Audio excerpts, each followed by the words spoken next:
let me start by saying congratulations on your movie. So there's going to be a lot of people, especially younger generations, that have never heard any music by Bob Marley. If someone's never heard any Bob Marley music, what's like the first song or two they need to push play on? I mean, Get Up, Stand Up, Shot the Sheriff. Those are probably the two I remember as a kid. How happy are you that no one had figured out how to make a Bob Marley movie until now? I'm pretty happy, man. I like to be first, so I'll take it. Yeah, but I'm being serious. Like, how has there really not been? I've been wondering this for like 2 decades. How has there not been a Bob Marley movie until now? Just don't think the family was ready. The family wasn't ready for whatever reason.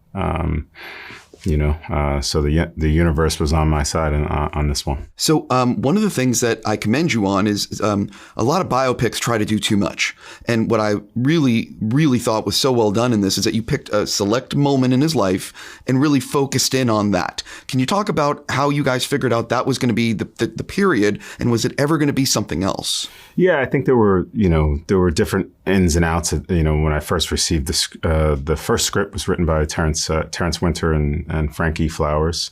There were different ins and outs, and I remember thinking, okay, there's a lot that's good here, but we need to crack it. And so I brought on Zach Balin, who I worked with on King Richard, who I thought picked the perfect time in their life, and I thought, okay, he can help me with the structure here and figure out what's the right timeline for this film. And we started looking at other films that have done that, whether it was Godfather II as a potential structure. And that felt like the right kind of film for us to think about. And we went on that process together of figuring out 76 and 77, 78. And that just felt like, okay, we had the inciting incident when Bob gets shot, what happened to him personally and professionally at that time with him and his family. And then, he doubles down, he goes to London and creates Exodus, arguably the greatest album of the 20th century. And then he comes home and returns to Jamaica. That just felt like there was an inherent structure there. And so, we settled on that, felt like it was the right timeline for us in our film to capture the essence of Bob and who he was before he gets sick. And,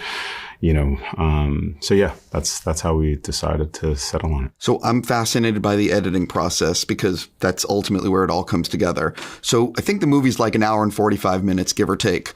Did you have like a way longer cut, or was it always pretty tight, like under 2 hours? It was around 2 hours, probably maybe 2:05 at some point. I work with my longstanding editor now, Pamela Martin, who's incredible. And then we brought on an editor to support Nick Huey. And the film came down about 15 minutes in the process. And it was not major league, but losing 15 minutes is a big chunk of time, which ended up happening probably in the later half of the edit, starting to realize that, okay, we needed a tighter film. It was a better film tighter. So we ended up there. Do you remember what was the last thing you took out before you picture locked? The last thing we took out before we picture locked. I'm always fascinated. What was that last bit that didn't make it? The last thing we took out before we picture locked. We were going back and forth between some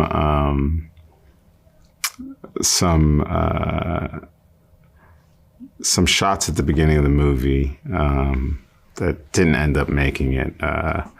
Sort of B-roll in Jamaica and things like that. So there were a couple of shots that just didn't end up making it. They were too pretty and too vanity, and so we took them out. One of the things about Bob is that he has it's like this soundtrack is a cheat code. It's so incredible.